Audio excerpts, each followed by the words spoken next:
welcome to Colchester Institute's Computing Department. This is one of the 2 videos that we have been doing.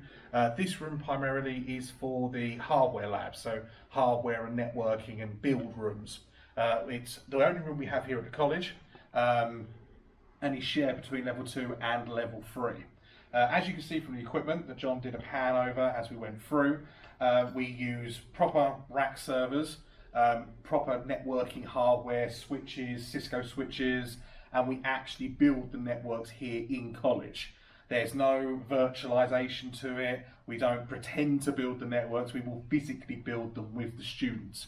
Some of the units that across the 2 levels that we do, so for level 2, unit 14 is your make and break sort of build and upgrade unit, where you will get computer-based units, you'll have a scenario, and you will upgrade that machine to meet the scenario.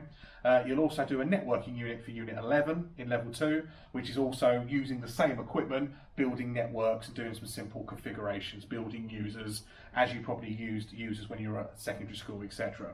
For level 3, so for the year 1, you'll use this primarily for unit 7, which is cybersecurity and encryption. So you learn about cybersecurity, encrypting systems, security of business networks, and again you will use these hardwares to practice that and do testing systems. And for the year 2 of level 3, you'll also do unit 19, which is enhanced networking. So you'll do more networking stuff, building bigger systems for different clients with bigger requirements. Then we take that network you've built and use it for virtualization. So you learn how to make a virtualized system. So how they do virtualized servers for gaming, how they do virtualized servers here at the college, like we have a virtual machine so you can access the machine from home. So primarily we like to, here at the college, get you hands-on with the equipment, using it as you would real life in industry.